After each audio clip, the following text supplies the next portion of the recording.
community is reacting to the news. Congress is back in session this week, and preventing a government shutdown will be at the top of their priority list, what lawmakers are weighing before hopefully making a decision.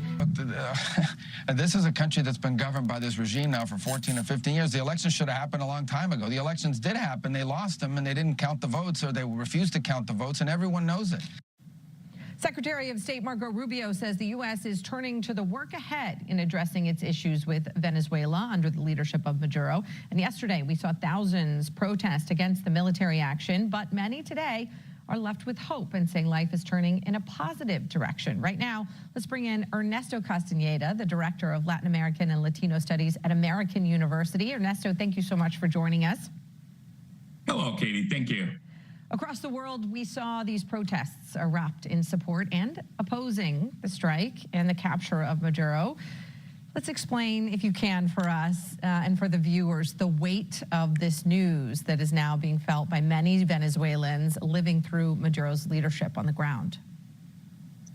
Big news, Katie. Indeed, millions of people have been leaving Venezuela over the last few years, escaping the political persecution of this regime, as well as the negative economic conditions under which Venezuelans have been living in the last few years. So many people in exile, in the diaspora, immigrants from Venezuela, have been celebrating. For many, this is a dream come true that the dictator has been removed in such a precise operation.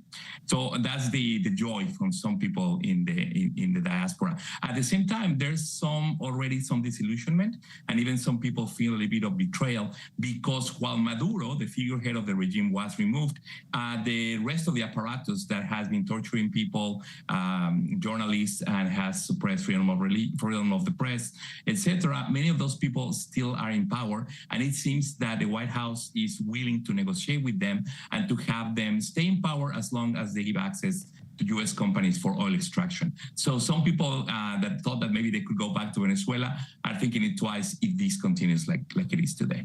You also heard the Secretary of State just mention there was an election recently. He said they didn't count the votes and Maduro stayed in power, but the opposition leader, who was maybe elected on paper, depending on who you ask, also doesn't seem to have the support of the Trump administration. So there's a big question about what happens here moving forward and what that means for people in the U.S. who still have family there, and what that change could look like. Yes, a big surprise. A lot of people assumed that as soon as Maduro was removed or that regime came down, that there will be an opening for elections, for democracy, and probably Maria Cristina Machado, the figurehead on those elections, would have become the temporary leader or eventually the elected leader. But so far, the statements from Trump in the presser yesterday and from Secretary Rubio this morning in the media, he even said that Venezuelans are not ready for elections yet, and they seem to imply that the White House knows better what's best for Venezuelans today. So that's part of the disenchantment from some of the Venezuelans abroad. The UN Security Council is meeting tomorrow at Venezuela's request. The U.S. may very well argue that their actions are at least legal domestically, even if they violate UN Security Council requirements, UN requirements. How will that be felt on the ground in Venezuela? What will people there make of a response from the UN, and if it means anything in the U.S.? Right. So many people inside of Venezuela and even outside, Venezuelans outside, were not very in love with Maduro, but still not everybody agreed that the U.S. would go and intervene through using military force.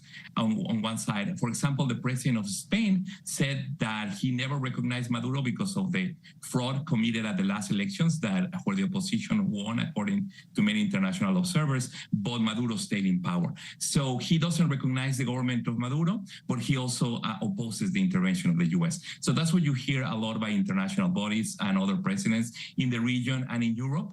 So the actions of the U.S. were unilateral. There was no consultation of any allies of international bodies. That's why there's going to be a discussion of the UN, although it's maybe a little too late.